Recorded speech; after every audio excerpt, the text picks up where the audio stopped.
Hey everyone, आज मैं लेकर आई हूँ पॉपकॉर्न बनाने की बहुत ही आसान सी टिप्स एंड ट्रिक। इस ट्रिक का इस्तेमाल करेंगे तो आप पॉपकॉर्न झटपट घर पे बनाकर तैयार कर सकते हैं। तो चलिए देख लेते हैं। तो यहाँ पे मक्का आया हुआ था, ये सूखा हुआ है। हस्बैंड जी लाए थे क्योंकि उनको बहुत शौक़ है पॉपकॉर्न खाने का इस तरह से, और घर का, बाहर का वो नहीं पसंद करते उतना।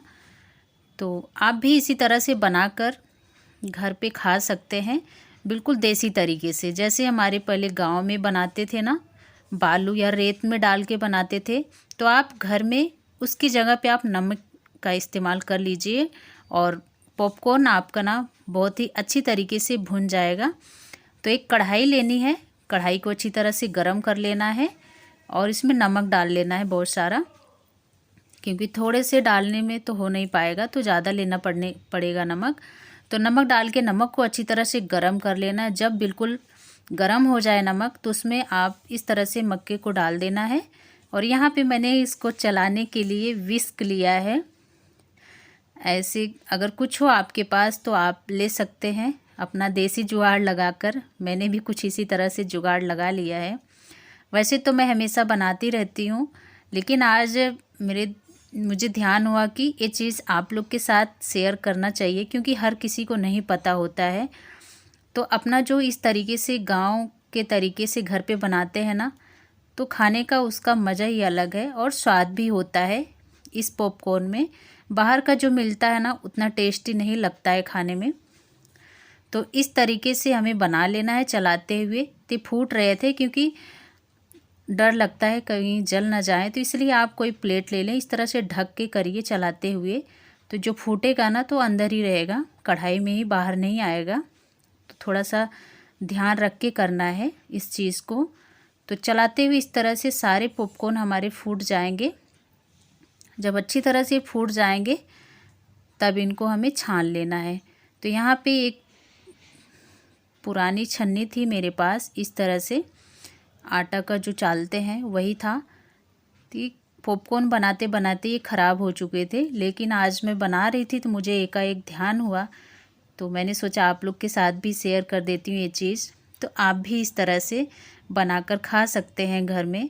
तो एक बार तो मैंने बना लिया है, तो चलिए दोबारा हम डालते हैं, आप लोग को दोबारा दिखाते हैं किस तरह से हमें बनाना है। थोड़ा थोड़ा करके आप जितना नमक डालें उस हिसाब से हम मक्के को डालेंगे।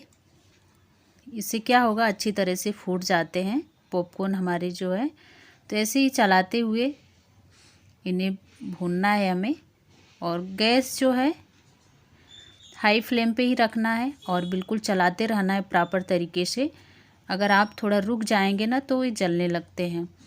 तो आप लोग देख सकते हैं कितनी अच्छी तरह से हमारे सारे पॉपकॉर्न फूट रहे हैं और फूट चुके भी हैं। ये भी हमारा हो गया है। तो चलिए इनको भी हम छान लेते हैं इस तरह से।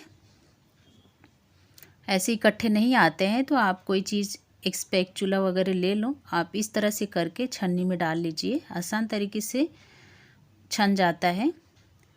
तो आप इस तरह से पूरे डिब्बे भर का पॉपकॉर्न बनाकर स्टोर करके रख सकते हैं। महीनों खाइए आराम से, जब भी कुछ इस तरह से स्नैक्स में खाना हो। तो मैंने भी बना लिया है, हफ्ते भर की छुट्टी हो गई है, और साथ में लहसुन और हरी मिर्च कूट लीजिए, या जिसको पसंद हो तो मूली ले लीजिए। तो बहुत ही ज़्यादा अच्छा लगता है खाने में, पॉपकॉर्न के साथ में लहसुन और मिर्च कूटा हुआ हो और मूली हो तो मज़ा आ जाता है खाने में। इस तरह से मैंने पॉपकॉर्न बनाया। तो आप भी ज़रूर से ट्राई कीजिएगा, बच्चे बड़े सभी को बहुत पसंद आएंगे। बहुत लोगों को पसंद भी आता है पॉपकॉर्न खाने में इस तरह से। तो हम लेंगे एक डिब्बा, हम डिब्बे में ही रख देंगे, क्योंकि ये बहुत जल्दी सिम जाता है तो खाने में अच्छा नहीं लगता है। अगर आप डिब्बे में रखेंगे ना तो अच्छा बना रहता है। आप इसे स्टोर करके महीनों खाइए, ख़राब नहीं होता है, न तो सिमता है। तो आई होप आप सभी को ये टिप्स एंड ट्रिक्स आप लोग को अगर पसंद आई होगी तो वीडियो को एक लाइक शेयर ज़रूर से कीजिएगा। और ऐसे ही अच्छी सी वीडियो और रेसिपी के साथ फिर मिलते हैं। तब तक के लिए बाय बाय, थैंक यू।